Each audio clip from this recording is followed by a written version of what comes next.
Hi all, welcome to my channel. ఈరోజు మనం APPSC endowment ఆఫీసర్స్లోని వైష్ణవ ఉద్యమకారుల గురించి తెలుసుకుందాం. ఇందులో మొదట రామానుజాచార్యుల గురించి తెలుసుకుందాం.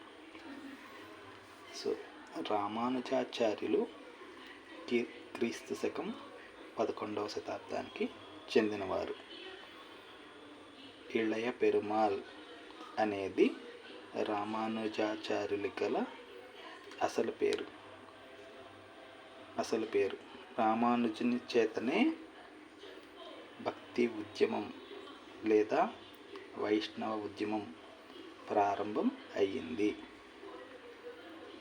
ఈయన జన్మస్థలం శ్రీపెరుంబదూరు, ఇది తమిళనాడులో ఉంటుంది. అలాగే రామానుజాచార్యులు శ్రీరంగం, తమిళనాడులోని విష్ణు దేవాలయంలో పూజారిగా పనిచేసి మరణించారు.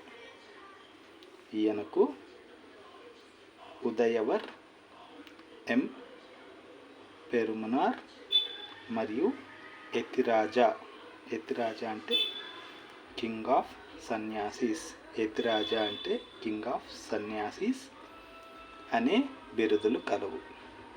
ఇతను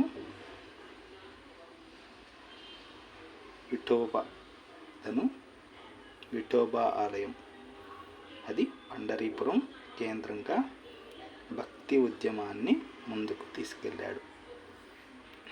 రామానుజాచార్యునికి యతిరాజా అంటే కింగ్ ఆఫ్ సన్యాసీస్ అనే బిరుదులు ఉన్నాయి. ఇతను యాదవ ప్రకాశ అనే గురువు వద్ద శిష్యరికం పొందగా వైష్ణవాన్ని మాత్రం పెరియనంది అనే గురువు నుంచి నేర్చుకున్నారు. అంటే రామానుజాచార్యులు యాదవ ప్రకాశ అనే గురువు దగ్గర శిష్యరికం చేశారు, కానీ వైష్ణవాన్ని మాత్రం పెరియనంది అనే గురువు నుంచి నేర్చుకున్నారు. ఈయన తత్వం విశిష్టాద్వైతం, ఆదిశంకరుని యొక్క అద్వైతానికి మార్పు. విశిష్టాద్వైతం అనే తత్వాన్ని రామానుజాచార్యులు బోధించారు. శ్రీ వైష్ణవమును ప్రారంభించారు. వీరు కృష్ణుని అవతారమే నిజమైనది అని విశ్వసిస్తారు. ఈ శ్రీ వైష్ణవ తత్వంలో శంకరాచార్య తత్వం మరియు పంచరత్న తత్వం కలిసి ఉంటుందన్నమాట. వీరు సత్యం, శివం, సుందరంను దైవంగా స్మరిస్తుంటారు. ఈయన ప్రాపతి మార్గం అనగా స్వయం సమర్పణ అనే భక్తి మార్గం ద్వారా మోక్షాన్ని సాధించవచ్చని తెలిపారు. రామానుజాచార్యులు ప్రాపతి మార్గాన్ని తెలిపారన్నమాట. ఈయన శిష్యులు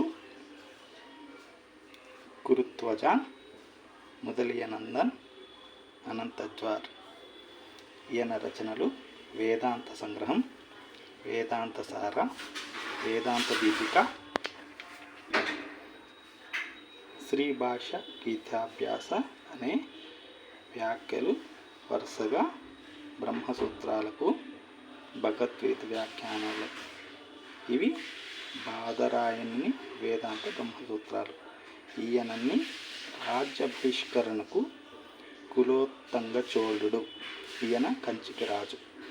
ఈయన రాజ్య బహిష్కరణకు గురి చేయగా విష్ణువర్ధనుడు, ఈయన హొయసల రాజు, ఈయన ఆశ్రయాన్ని ఇచ్చారు రామానుజాచార్యులకి.